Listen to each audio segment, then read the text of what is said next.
yaitu melakukannya. Memberi komitmen untuk melakukan apa yang dituntut oleh teks. Nah, kalau kita bertanya, beratkah tuntutan teks di sini? Menurut kamu beratkah? Binatlah bagimu sebuah betara, panjangnya 450 kaki. Baguslah kalau ini baru graduate daripada university dan jurusan arsitek. Lebarnya 75 kaki, 3 tingkat, berbilik-bilik.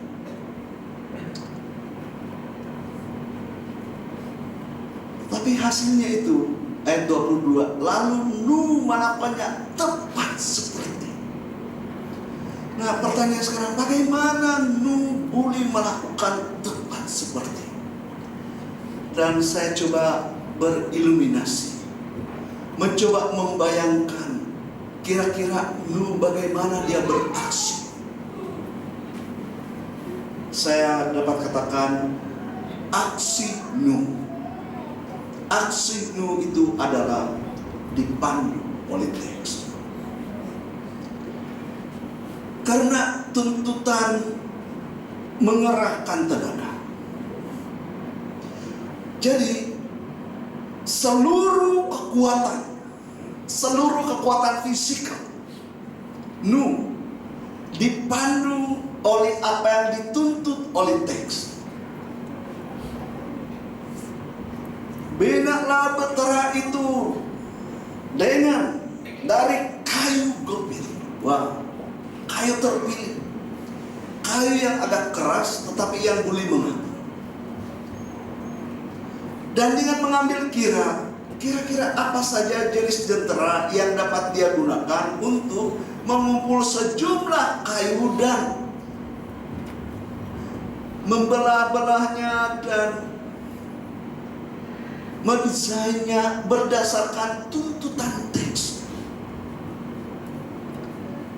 Dari kayu bala dibelah-belah, lalu dikecil lagi size-nya dan direka bentuk menurut tuntutan teks.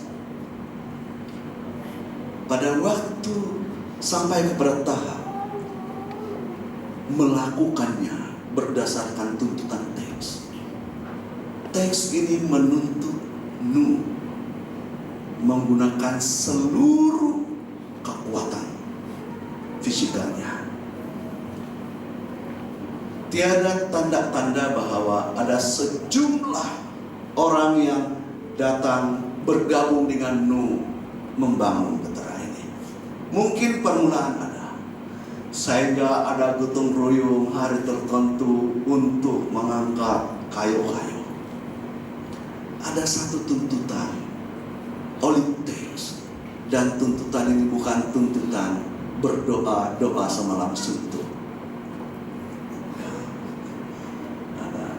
Jangan kamu salah paham bahwa saya tidak bersetuju doa semalam suntuk itu salah satu daripada kegiatan dan tuntutan. Tapi teks ini menuntut menggunakan seluruh kekuatan. Dan aksi ini sebenarnya sesuai dengan apa yang Tuhan katakan kepada Musa dan diulangi oleh Yesus dalam Perjanjian Baru, bahwa salah satu daripada apa yang dituntut oleh Tuhan sebagai tanda kita mengasihi Tuhan ialah kasihilah Tuhan Allahmu dengan segenap apa? Kekuatan. Jadi mengikut Tuhan itu menuntut kita untuk menggunakan kekuatan secara fisikal.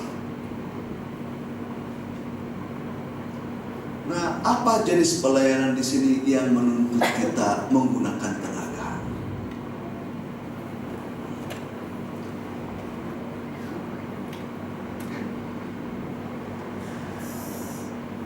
Salah satu daripada yang membuat pekerjaan Tuhan itu terkendala ialah bila kita tidak bermurah hati menggunakan kekuatan secara fisikal. Firman Tuhan menuntut untuk menggunakan seluruh kekuatan. Firman Tuhan juga di sini pada waktu disampaikan melakukannya, menuntut, teks ini menuntut untuk menggunakan kepakaran yang ada. Kepakaran yang ada. Nah, seandainya Nuh bukan pakar bangunan, dia terpaksa bekerja keras sampai dia boleh laksanakan dengan tepat tuntutan ini. Jadi daripada dia bukan sesuatu seharusnya di bidang itu, karena teks itu menuntut, maka dia menjadikan diri seolah-olah pakar di situ. Nah, kadang-kadang ini tidak mudah bagi kita. Kadang-kadang kita berpikir, saya bukan di bidang itu. Tetapi jika tidak ada di antara kita yang boleh beraksi di bidang itu, maukah kita juga melakukannya? Ada pepatah Melayu, kalau tidak ada rotan, akar pun boleh. Akar pun boleh. Jadi pelayanan itu seperti itu. Memang kita dalam satu gabungan yang ramai ini, kadang-kadang susah bagi kita untuk menemukan seseorang yang pakar untuk pelayanan tertentu. Kadang-kadang, terutama di kampung. Dan mungkin kamu berhadapan dengan situasi ini. Siapa pelukis pelan itu?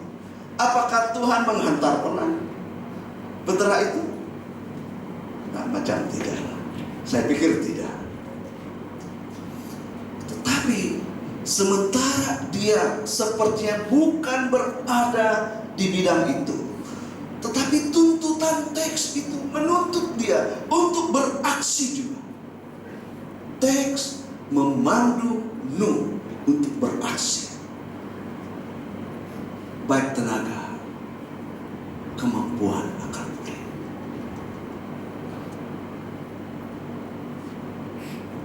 Saya pikir gereja yang mendewasakan itu menuntut kita sampai di tahap ini.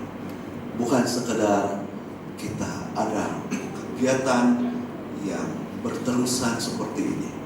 Dia menuntut kita untuk ada aksi. Dan aksi itu menuntut kita untuk menggunakan tenaga kita. Pada waktu sampai kepada tahap melakukannya, teks ini menuntut bukan hanya tenaga, bukan hanya kepakaran, menuntut masa. Menuntut masa. Nuh seorang yang kuat, Nuh seorang yang tahu membangunnya. Tapi jika dia tidak luangkan masa, bagaimana? Nuh memberikan komitmen masa.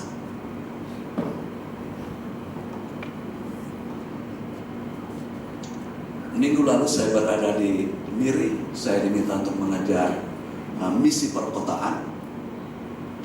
Dan salah satu pergumulan mereka yang hidup di kota itu, menurut apa yang saya sempat kaji, ialah membahagi masa. Dari jam 8 atau jam 7 sampai jam 5 meninggalkan rumah dan sudah berada di tempat di mana kita bertugas. Lalu ada tuntutan untuk bersama dengan anak-anak. Tetapi ada satu tuntutan bersama dengan kawan-kawan, kopi-kopi. Ada satu tuntutan pelayanan gereja. Jadi bukan mudah untuk membahagikan masa. Tetapi teks ini menuntut komitmen masa.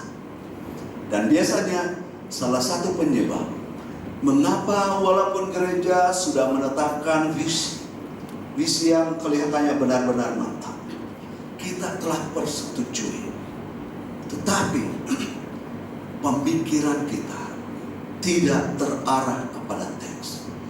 Kita kabur apa yang dituntut oleh teks. Kita begitu mudah melupakan apa yang dituntut oleh teks yang dikaitkan dengan visi.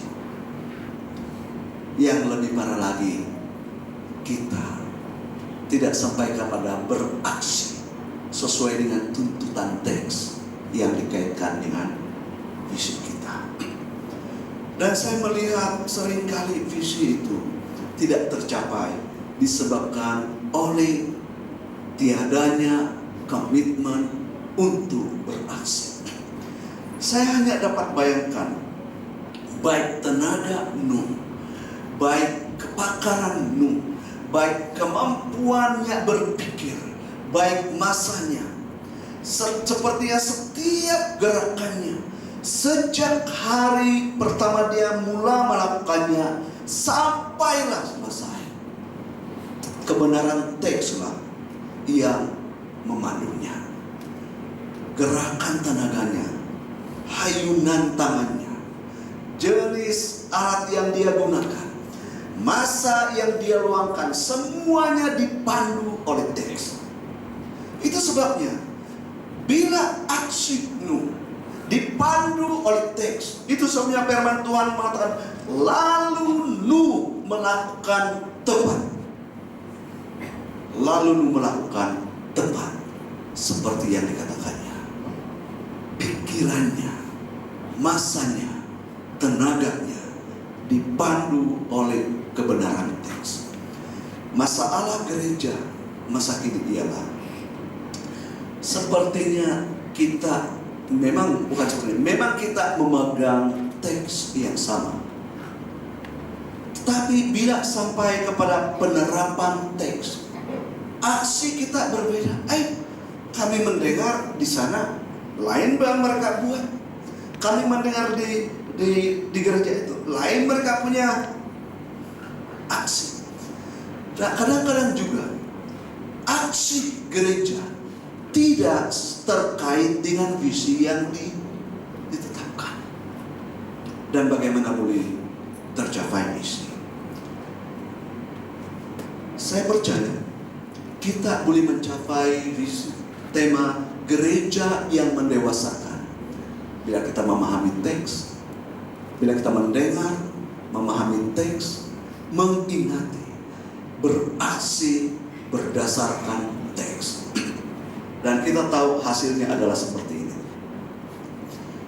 Setelah mendengar, memahami, mengingati makna teks, beraksi dipandu oleh teks, masuklah sejumlah pasang binatang. Tidak ada yang tidak ada tempat. Dan selama mereka berada di dalam betera, ada yang lemah, ada yang kuat, ada yang lemah lembut, ada yang garang. Saya coba bayangkan, adakah domba hari itu?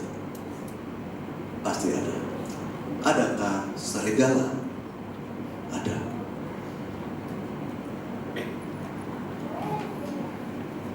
Tetapi teks ini tidak menjelaskan kesian si domba.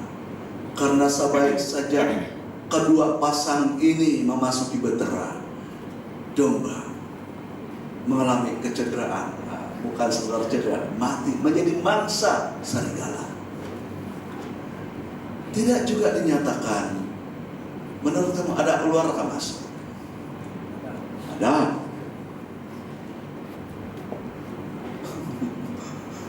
Ada kata masuk? Mungkin ada yang lain. Oke, singkatnya, si pamangsa yang biasanya jadi mangsa tidak menjadi mangsa kepada si pamangsa. Yang lemah tidak menjadi mangsa kepada yang kuat. Yang lemah tidak menjadi mangsa kepada yang ganas. Yang kecil tidak menjadi mangsa kepada yang besar. Yang lemah tidak menjadi mangsa kepada yang agak kasar. Mengapa? Karena pada waktu mereka memasuki betera itu, ada teks yang telah memandu. bagaimana teks ini memandu mereka. Karena betara ini dibina berdasarkan apa kata teks. Saya pikir gereja itu seharusnya seperti itu dibangun. Apabila gereja dibangun berdasarkan teks, tidak kira siapa kita, dibedakan oleh latar belakang, suku, budaya, dan asal. Dibedakan juga dengan karakter, dibedakan juga dengan tahap-tahap dan kategori-kategori kerjaya. Tetapi tidak ada yang menjadi mangsa rendah diri, rasa tinggi diri. Karena keberadaan kita di dalam tempat ini yang adalah betara, yang dibangun berdasarkan teks, semua kita merasa aman, damai sejahtera. Amin. Lalu keluarlah pasangan-pasangan ini dari betara. Semuanya dihitung. Sebagaimana jumlah mereka masuk, itulah jumlah keluar. Sebagaimana keberadaan mereka sehat waktu masuk, begitulah keberadaan mereka keluar. Mengapa? Karena di dalam perkumpulan itu pun masih dipandu oleh teks. Nah, inilah bagi saya gereja yang sesungguhnya. Kita boleh bangun gereja ini, sementara di sekitar kita ada sesuatu yang menakutkan, seperti di sekitar betara itu ada ancaman maut, air bah. Tetapi mereka yang ada di dalam betara, sementara yang di luar itu berteriak-teriak, mau diselamatkan daripada ancaman banjir bah itu. Tapi mereka yang ada dalam betara boleh tertidur dengan lena, menikmati istirahat yang agak panjang waktu itu. Tapi yang lain sedang berjuang untuk meneruskan kehidupan, tapi akhirnya semua binasa kecuali yang ada di dalam betara. Baiklah kita bangun gereja ini dipandu oleh teks.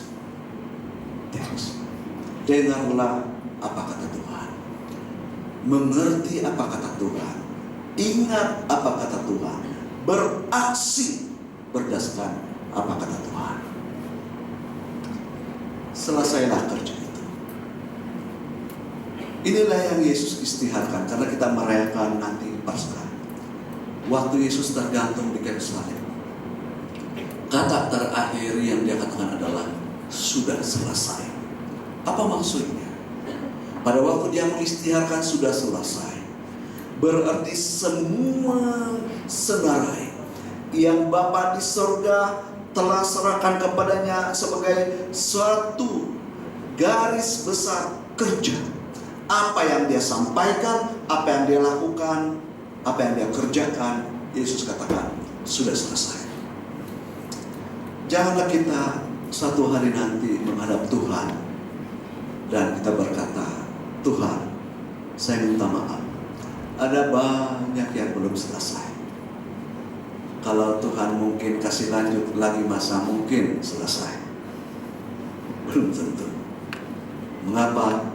Karena kita tidak memberi komitmen terhadap teks. Amin. Baik, terima kasih. Firman Tuhan yang kita belajar sampai di sini mudah untuk diingat. Dengarlah, memahamilah, mengingatilah, dan melakukannya lah. Saya minta Pastor Bedlin memimpin kita dalam doa untuk respon firman.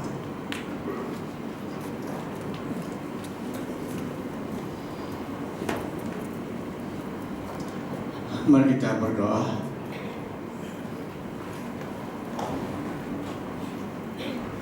Bapa di surga, terima kasih buat firman-Mu. 4 perkara yang sangat mendasar Engkau berikan kepada kami pada pagi hari ini, yang semuanya adalah berdasarkan kepada firman Tuhan semata-mata, menjadi pemandu kepada seluruh kegiatan, aspek kehidupan kami, bahkan semua yang terkait dengan siapapun yang ada di persekitaran hidup kami, dalam konteks kami bergereja,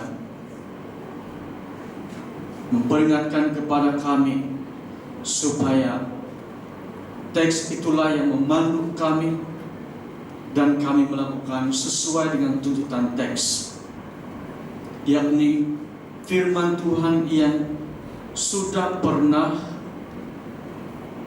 kami dengar pada waktu-waktu yang sudah, entah pada beberapa tahun yang sudah, beberapa bulan yang sudah, beberapa minggu yang sudah, beberapa hari yang sudah, kami dituntut untuk melakukan teks sesuai dengan apa yang kami dengar, apa yang kami faham, apa yang kami hafal, supaya semuanya akan menjadi baik, lebih baik daripada waktu-waktu yang sebelumnya, dan menghasilkan sesuatu yang baik dan indah untuk hidup kami, juga untuk orang lain, dan memuliakan nama-Mu. Kiranya gereja Tuhan semakin hari semakin menjadi serupa dan segambar dengan Engkau, seperti mana kebenaran firman-Mu. Kami bersyukur sebab Engkau berkenan sekali lagi memperingatkan kepada kami, menegur, menemplak kami, sebab sesungguhnya Engkau melihat apa yang tidak kami lakukan supaya kami lakukan, apa yang sudah kami lupa kami ingat kembali, supaya jangan kami melupakannya, hanya menjadi pendengar semata-mata, tapi kami tidak melakukannya. Terima kasih buat hamba-Mu yang sudah Engkau pakai untuk mengajar, mendidik kami, dan memperingatkan melalui kebenaran firman Tuhan. Dengan demikian, kiranya itulah yang akan semakin hari semakin membuatkan kami ingat pada kebenaran firman Tuhan. Dan Engkau terus memakai dia di dalam ladang pelayanan-Mu ya Tuhan, sesuai dengan apa yang Tuhan percayakan kepada dia, menjadi pelengkap kepada umat Tuhan dimanapun Tuhan panggil dia untuk menyebarkan Injil. Disitulah Tuhan akan letakkan kemuliaan-Mu melalui dan di dalam dia. Terima kasih ya Tuhan, kiranya kami semua yang sudah mendengar juga menikmati kebenaran firman Tuhan. Sambut berkat firman-Mu dengan ucapan syukur dalam nama Tuhan kami Yesus Kristus. Amin. Tuhan berkati. Baik, selanjutnya kita akan memberikan persembahan. Saya berikan waktu kepada setiap kita untuk menyediakan uang, supaya uang yang kita berikan itu benar-benar uang yang kita siapkan untuk Tuhan.